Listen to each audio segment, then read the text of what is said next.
애굽 땅에서 대열을 지어 나올 때. 아멘. 오늘 이 말씀을 또 함께 살펴보기를 바랍니다. 제가 이제 올해부터 이 지구를 담당하다 보니까 우리 성도분들을 모시고 전국 방방곳곳을 다닐 기회들이 주어지고 있습니다.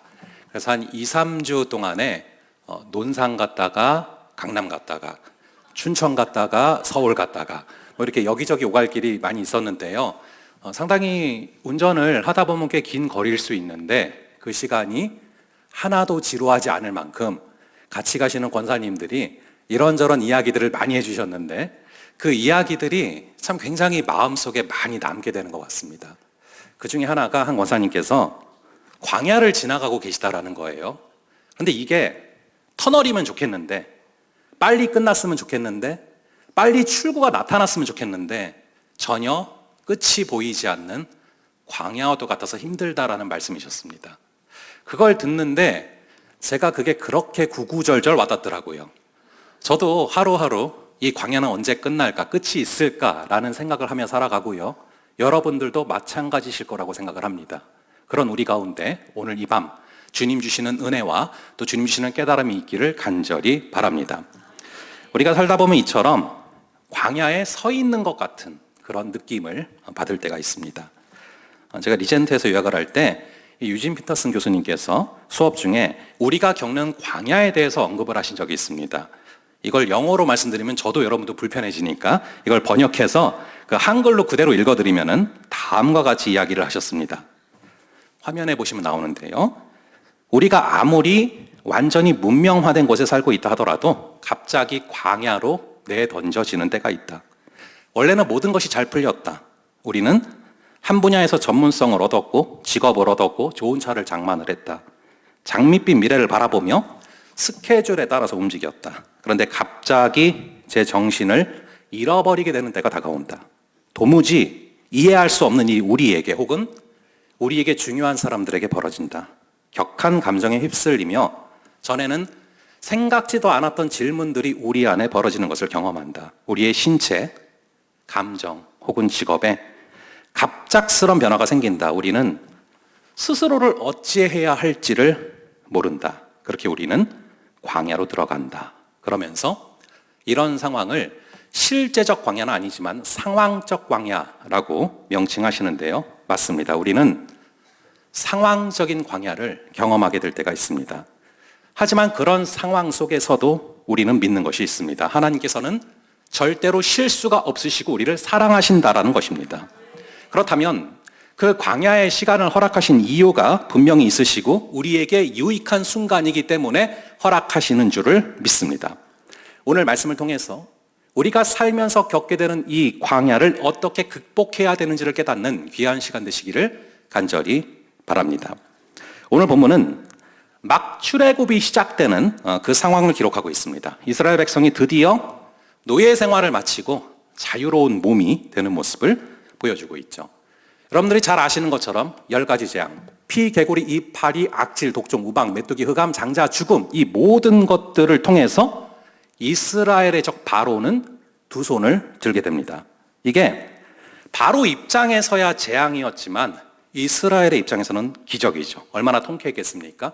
그리고 불가능할 것만 같던 출애굽을 진짜로 하게 되고 노예에서 풀려나게 됐는데 얼마나 신이 나겠습니까?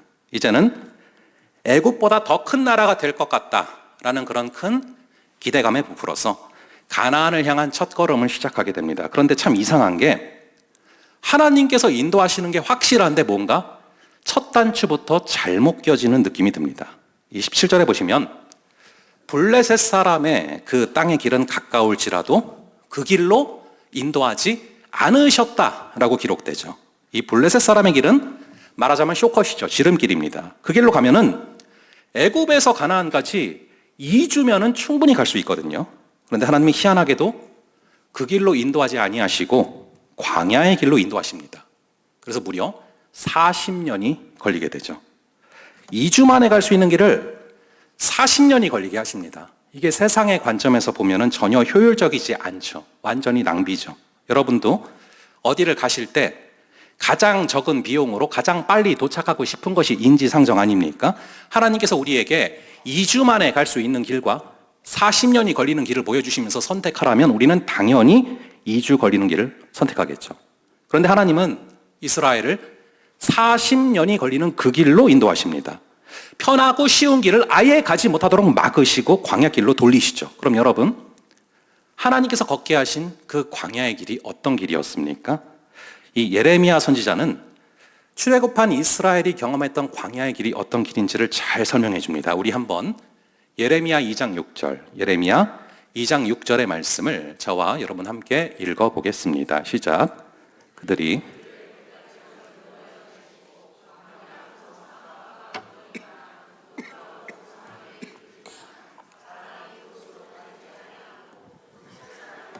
아니하는 땅을 우리에게 통과하게 하시던 여호와께서 어디에 계시냐 하고 말하지 아니하였도다.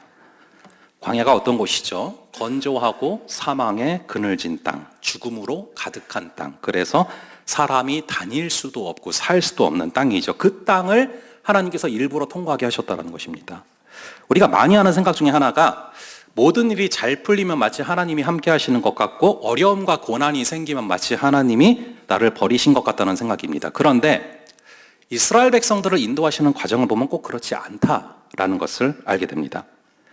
2주면 갈 수 있었던 블레셋 사람의 길은 그렇다면 어떻습니까? 이 블레셋 사람의 길은 쇼커시구 지름길이죠. 그 길은 사람들이 아주 많이 다니는 길입니다. 해안길이에요. 여러분, 해안도로가 얼마나 경치가 아름답습니까?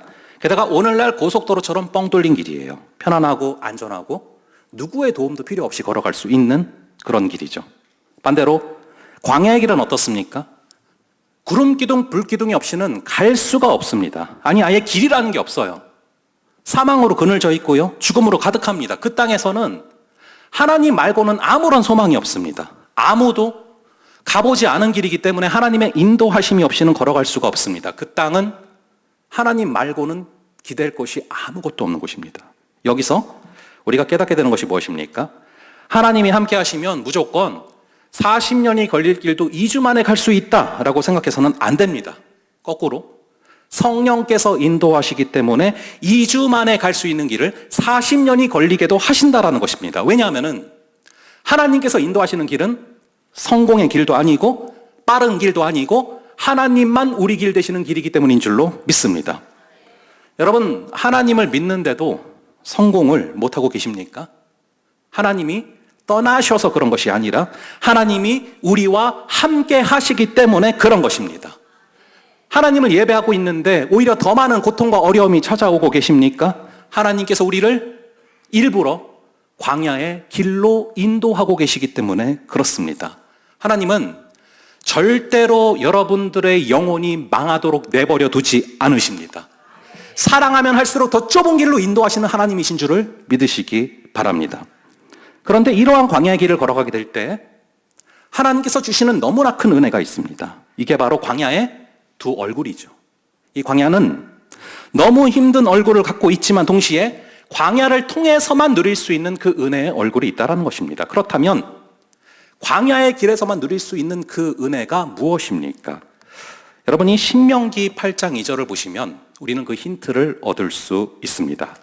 우리 신명기 8장 2절의 말씀을 저와 여러분 함께 읽어보겠습니다. 시작. 네, 하나님.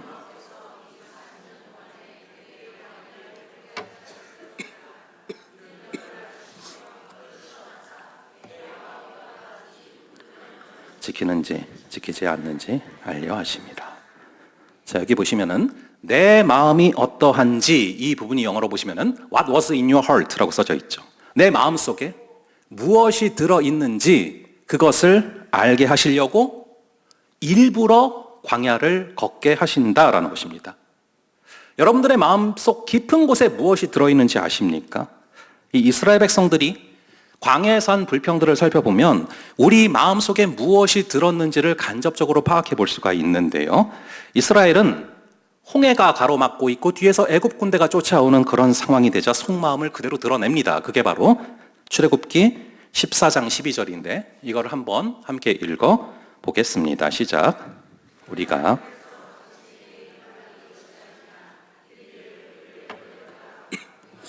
애굽 사람을 섬길 것이라 하지 아니하더냐. 애굽 사람을 섬기는 것이 광야에서 죽는 것보다 낫겠노라.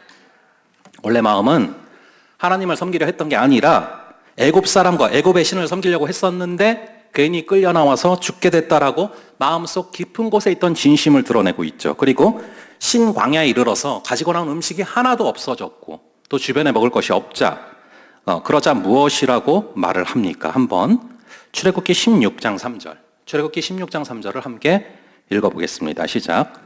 이스라엘 자손이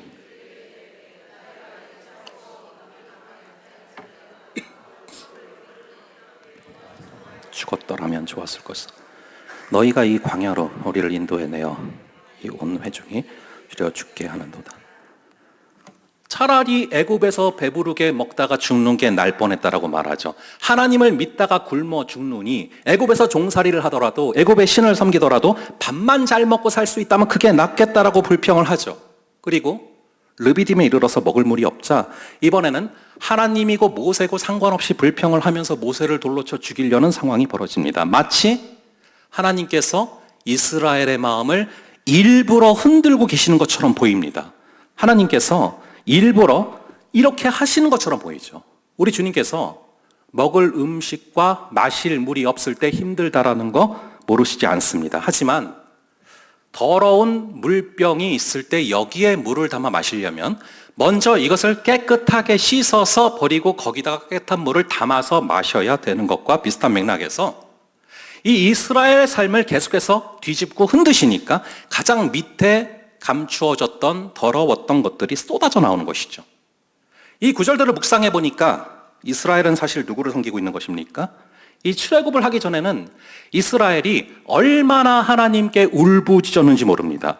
홍해를 건넜을 때는 하나님을 얼마나 찬양을 했는지 모릅니다. 그런데 위기가 찾아오고 어려움을 만나자 다시 하나님을 비난하고 오히려 애굽 왕을 섬기고 싶었다라고 말을 하죠. 지금 여러분 이스라엘 백성들은 과연 하나님을 섬기고 있는 것입니까? 애굽을 섬기고 있는 것입니까? 둘 다 아닙니다. 바로 자기 자신을 섬기고 있었던 거예요. 자신에게 조금 더 안전한 길, 편안한 길, 조금 더 배부른 길을 줄 거라고 판단했기 때문에 하나님을 따라 나선 것이지 하나님을 진심으로 사랑해서 따라 나선 게 아니었던 것이죠. 그래서 위기가 닥쳤을 때 그 광야에서 하나님을 향한 불평과 원망이 쏟아지고 있는 것입니다. 여러분, 이 세상에는 많은 우상이 있습니다. 돈, 관계, 명예, 자녀, 많은 것들이 우상이 될 수 있죠. 그런데 그 우상의 핵심에 뭐가 있는지 아십니까? 바로 내가 하나님의 자리에 앉아 있는 것이죠. 모든 인간은 진짜로 하나님을 만나기 전에는 자기 자신을 섬길 수밖에 없습니다. 왜냐하면 타락한 인간에게는 근원적인 불안함이 자리 잡고 있기 때문이죠. 사실 우리가 살아가면서 겪게 되는 많은 감정들을 잘 직면하고 살펴봐야 될 필요가 있어요. 왜냐하면 그 감정을 우리가 잘 포착하고 따라가다 보면 우리 마음속에 숨겨져 있는 우상이 뭔지를 파악할 수 있기 때문이죠. 우리의 마음속에 우상을 발견하게 해주는 굉장히 가장 강력한 감정 중에 하나가 바로 불안입니다. 우리는 우리가 어디로 가야 될지, 앞으로 어떤 일이 벌어질지를 파악할 수가 없습니다. 그게 바로 피조물로서의 우리의 한계고 불안함이죠. 그렇기 때문에 우리는 전지전능한 그분을 따라가야 할 줄로 믿습니다. 하지만 보이지 않는 그분을 믿고 따라가는 게 쉽지가 않아요. 그래서 우리가 대신 취하는 것이 무엇입니까? 눈에 보이는 바벨탑을 쌓는 것이죠. 우리는 원초적으로 불안해하기 때문에 그 불안이 우리로 하여금 자기 자신을 위해서만, 자신의 안전을 위해서만 살아가도록 만듭니다. 그래서 우리를 안전하게 지켜줄 그 무엇인가를 끊임없이 찾고 추구하며 섬기게 되는 것이죠. 그게 바로 우상입니다. 우리로 하여금 예상치 못했던 광야의 길을 걷게 하시는 이유가 바로 여기 있습니다. 우리가 광야의 길을 걷게 될 때 온갖 세상적인 지위와 체면과 종교적인 껍데기에 숨겨져 있던 내 속의 불안함과 우상이 튀어나오게 됩니다. 즉 나도 알지 못하고 있었던 내 속의 우상과 직면하게 되는 것이죠. What was in your heart? 너의 마음속에 무엇이 들어있는가를 바라보게 하시고 직면하게 하신다라는 것이죠. 그것을 통해서 우리의 삶에서 가장 중요한 것은 어떤 다른 우상들이 아니라 바로 하나님 한 분이심을 깨닫게 하고 싶으신 것입니다. 그래서 그분은 우리를 광야의 길로 인도하시며 광야 길에서 하늘의 양식으로 살아가도록 훈련시키십니다. 이 이스라엘 백성들은 광야에서 40년 동안 공짜 밥을 먹었어요. 사실 광야에서는 아예 먹을 게 없죠. 하나님이 먹을 걸 안 주시면 굶어 죽을 수밖에 없습니다. 하지만 하나님은 한 번도 이들을 굶기시지 않으셨습니다. 곰곰이 생각을 해보시기 바랍니다. 광야에서 그 40년의 기간 동안 이스라엘은 수많은 죄를 저질렀고 하나님은 수많은 진노를 하셨지만 그 와중에도 만나는 매일마다 내렸습니다. 많은 사람들이 불뱀에 물려 죽던 그 순간에도 그날에도 만나는 내렸습니다. 고라 자손들이 반역해서 땅에 삼켜지던 날에도, 전쟁을 하던 그 긴박한 날에도 만나가 내려서 먹고 싸우러 나갔습니다. 이렇게 신실하게 주셨는데요, 아무것도 없는 광야에서 하루도 빠짐없이 40년 동안 그 만나를 주신 의미가 무엇일까요? 우리 한번 출애굽기 16장 16절, 출애굽기 16장 16절의 말씀을 함께 읽어보겠습니다. 시작.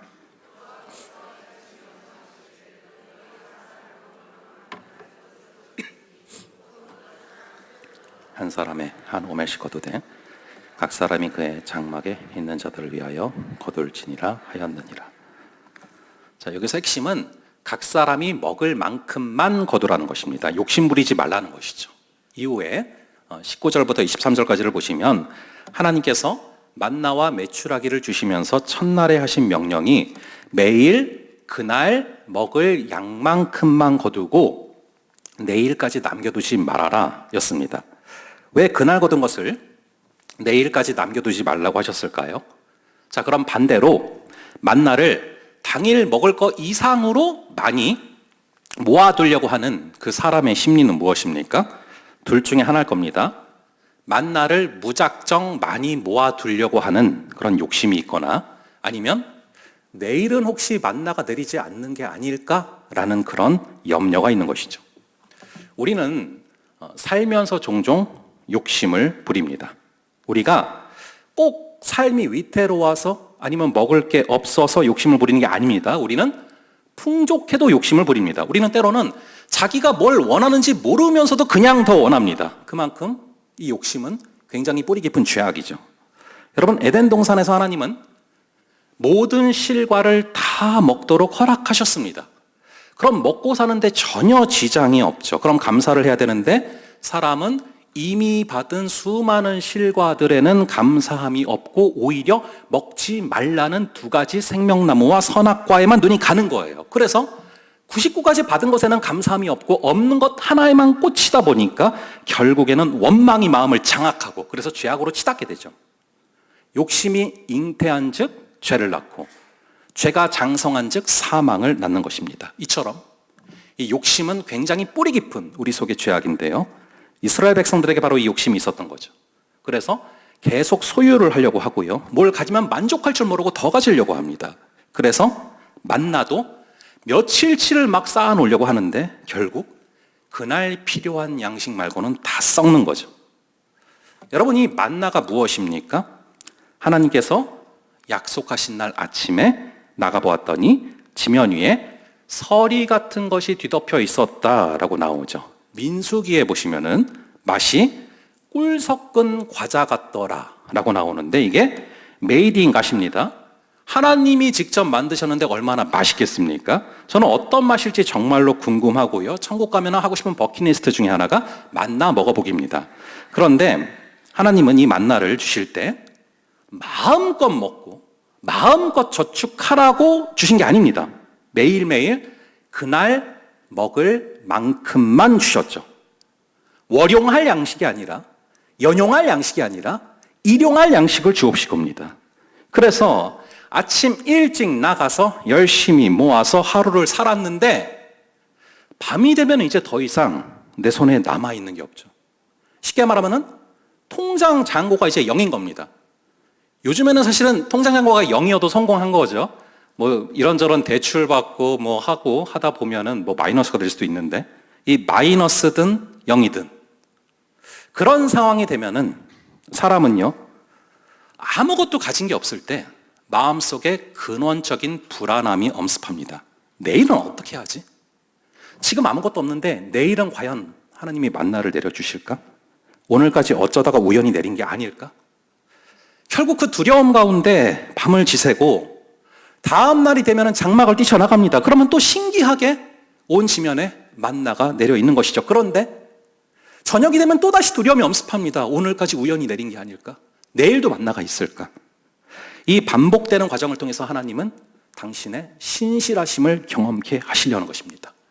이것이 우리 마음과도 비슷하죠. 우리가 살면서 길을 쓰고 돈을 모으려고 하는 이유는 미래에 대한 불안감 때문입니다. 하지만 절대로 돈은 미래에 대한 염려 그 자체를 해결해 줄 수 없습니다.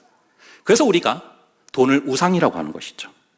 우상이 우리를 구원할 힘이 없다라는 것을 우리가 가장 잘 알고 있어요. 여러분, 사람이 만든 게 어떻게 사람을 구원할 수가 있겠습니까? 여러분, 돈이 태초부터 있었습니까? 아니죠. 사람이 만든 것입니다. 그런데 자기가 만든 것을 믿고 따르고 나중에는 아예 신처럼 숭배하게 되죠. 돈은 사람이 만든 것이기 때문에 절대로 우리의 염려를 해결해 줄 힘이 없습니다. 오직 하나님께서만 미래에 대한 염려를 해결해 줄 수 있음을 믿으시기 바랍니다. 하나님께서 매일 일용할 만큼만 만나를 거두게 하신다는 정확한 의도가 있습니다. 그 의도는 만나 자체가 우리를 살리는 게 아니라 만나를 주시는 하나님을 바라보라는 것입니다. 오늘 나를 살리실 분이 내일 나를 살리실 것을 믿어야지 만나를 믿지 말라는 것이죠. 여러분, 이 만나가 한가마니쯤 쌓여있다. 그렇다면 사람은 하나님을 보려고 하지 않습니다. 하나님의 은혜를 기대할 필요도 없습니다. 적어도 이 만나가 쌓여있는 동안에는 그 만나가 어디서 왔는지 별 생각 없이 살아갈 겁니다. 하지만 만나는 딱 그날치만 허용됩니다. 그래서 어쩔 수 없이 매일 의지해야 되고 어쩔 수 없이 매일 간구해야 되는 것이죠. 여러분은 매일마다 하나님을 의지하며 살고 계십니까? 아니면 그분이 주신 것 자체를 바라보며 거기에 푹 빠져서 살고 계십니까? 간절히 바라기는 여러분들이 간절히 원하는 것이 떡이 아니라 하나님이 되시기를 간절히 바랍니다. 여러분이 빵이 배고픈 것이 아니라 하나님이 배고프게 되시기를 간절히 바랍니다. 사실 태초에 배고픔, 이런 욕망을 지으신 분이 하나님이죠. 안 먹으면 배고픈 존재로 만드신 분이 바로 하나님이십니다. 그렇다면 하나님은 왜 애초부터 사람이 음식으로 생존하도록 만드셨을까요? 여러분, 곰곰이 생각을 해보시면 식습관을 먼저 만드시고 나서 복음을 만드신 것이 아니라 바로 그리스도를 본떠서 식생활을 만드신 것입니다. 즉, 이 배고픔은 단순히 배고픔 자체를 위해서 존재하는 것이 아니라 더 깊은 영적 실체를 깨닫게 하시려고 존재하게 하신 것이죠. 그래서 우리 안에 배고픔이라는 것도 두게 하신 것입니다. 의에 줄이고 목이 마른 것이 무엇인지를 알게 하시려고 만나를 내려주시는 것이죠. 여러분이 사마리아 여인에게 뭘 깨닫게 하셨습니까? 목마름을 느끼는 그 깊은 갈증을 통해서 목마르지 않는 예수 그리스도를 주신다라고 말씀하시죠. 그러므로 여러분 안에 욕구가 있다고 겁내지 마시기 바랍니다. 오히려 이 욕구가 느껴질 때마다 주님께 지혜를 구하면서 기도하면 됩니다. 주님께서 주시는 지혜를 통하여 내 안에 이 갈망이 궁극적으로 무엇을 향한 갈망인지를 깨닫게 하여 주시옵소서. 그러할 때 단순히 육체의 욕구가 아니라 성령의 소욕으로 살아가는 저와 여러분 될 줄로 믿습니다. 이 성찬이 그렇지 않습니까? 함께 모여서 떡과 포도주를 마실 때마다 우리는 어떤 진리를 깨닫게 됩니까? 너희는 날마다 먹을 그 양식과 마실 물이 필요하지 않냐? 그 배고픔과 목마름이 너희 안에 있지 않냐? 그런데 단순히 그 배고픔과 목마름을 초월해서 진짜로 배고파해야 될 게 있고 진짜로 목말라 해야 할 분이 따로 있다는 것입니다. 그래서 우리 예수님은 이 오병이어 기적의 현장에서 자신을 애워싸고 자신들의 배를 채워달라고 하는 군중들에게 다음과 같이 말씀하십니다. 우리 한번 요한복음 6장 48절부터 50절까지를 함께 한 목소리로 읽어보겠습니다. 시작. 내가 곧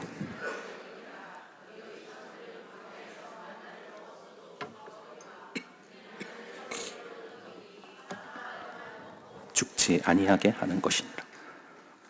사실 예수님도 우리와 동일하게 배고픔을 느끼셨고요. 그런 부분을 사단은 집요하게 공격합니다.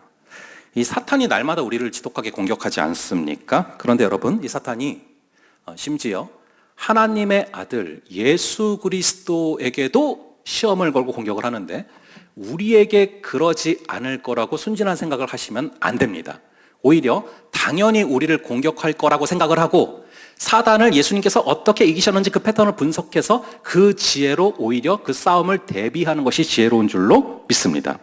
이 사탄이 40일 금식하신 예수님께 돌로 떡을 만들어 먹으라 라면서 시험을 겁니다. 여러분, 이게 무슨 시험인지 아십니까? 예수님께 하나님의 능력을 이용해 먹으라고 꼬드기는 겁니다. 즉 예수께서 자신의 그 배고픔이라는 욕구를 최고의 목표로 삼고 하나님과의 교제를 그 욕구를 이루기 위한 수단으로 삼게 만들려는 것이죠. 그럴 때 욕심과 기쁨이 분리되고 결국 사단이 끌려다니는 대로, 사단이 끄는 대로 끌려다니게 된다는 것을 아는 것이죠. 네가 만일 하나님의 아들이거든 이 돌로 떡이 되게 하라. 즉 배고픔이라는 욕구를 위해서 하나님과의 관계를 이용해라. 이렇게 공격한 것입니다. 그때 우리 주님께서 뭐라고 말씀하십니까? 우리 한번 마태복음 4장 4절, 마태복음 4장 4절의 말씀을 함께 읽어보겠습니다. 시작. 예수께서 대답하여 이르시되 기록되었을 때 사람이 떡으로만 살 것이 아니요 하나님의 입으로부터 나오는 모든 말씀으로 살 것이라 하였느니라 하시니 아멘. 떡으로 사는 건 맞다 하지만 하나님과의 관계를 그 욕구를 위한 도구로 삼는 것은 잘못된 것이다. 하나님과의 관계, 하나님 아버지와의 관계가 먼저고 이게 있을 때 먹을 것들은 자연스럽게 따라온다 라고 말씀을 하신 것이죠. 여러분, 이 시편 105편 40절을 보시면 이스라엘의 광야의 경험을 말씀하시면 이렇게 말씀하십니다. 우리 한번 105편 40절의 말씀을 함께 읽어보겠습니다. 시작. 그들이 구한즉 또 하늘의 양식으로 그들을 만족하게 하셨도다. 이스라엘이 광야에서 먹은 것을 하늘의 양식이라고 표현하시죠. 여러분, 하늘의 양식이 무엇입니까? 세상에서 가장 값비싼 음식을 모아둔 게 아닙니다. 바로 하나님께서 공급해 주시는 음식이 하늘의 양식인 것이죠. 우리가 똑같이 빵을 먹으면서 살아도 이 세상의 빵을 먹으면 아무리 곡간이 쌓여가도 점점 우리 안에 염려가 커지고 불만이 커집니다. 하지만 하나님이 공급해 주시는 양식을 먹으면, 그 하늘의 양식을 먹으면 그게 좀 양이 부족할지라도 우리 안에 기쁨과 평안이 넘치는 줄을 믿으시기 바랍니다. 물론 이 하늘의 양식은 단순히 물질만 말하는 것이 아니라 우리가 살면서 필요한 지혜와 건강과 능력과 지식, 이 모든 것을 하나님 아버지께서 공급해 주신다라는 것입니다. 우리가 살면서 겪게 되는 그 광야가 고달프고 힘이 들지만 그 광야의 길에는 분명히 하나님의 섬세한 돌보심이 있는 줄을 믿으시기 바랍니다. 그 광야를 통해서 우리 주님께서는 우리 마음속에 뭐가 들어있는지 그 우상을 보여주시고 직면하게 하여 주실 줄을 믿습니다. 그리고 더 이상 우리가 그 우상의 마음을 쏟는 것이 아니라 하나님 아버지에게 마음을 쏟게 하시며 승리케 하실 줄로 믿습니다. 우리 시간 말씀을 기억하시면서 찬양하며 기도하며 나아가실 텐데요. 이 보소서 주님이라는 함께 찬양하며 나아가실 때 아버지 하나님, 우리가 이 광야의 두 얼굴을 바라보게 하시니 감사합니다. 그 길은 힘들고 어렵지만 우리 주님 때로는 우리 주님 함께 하시면 무조건 40년이 걸릴 길을 2주 만에 가는 것이 아니라 때로는 2주 만에 갈 길을 40년 동안 걸리게 하시는 그 광야의 길을 걸어가게 하시며 우리의 마음속에 우상을 직면하게 하시고 오히려 그 좁은 길로 가게 하시며 우리를 구원하시는 하나님이신 줄을 믿으시기 바랍니다. 그 광야를 주님께서 함께 하시는 길이기 때문에 그 광야를 이겨낼 힘을 공급하여 주시옵소서. 우리 소망하는 마음으로 함께 찬양하며 기도하며 나아가시겠습니다.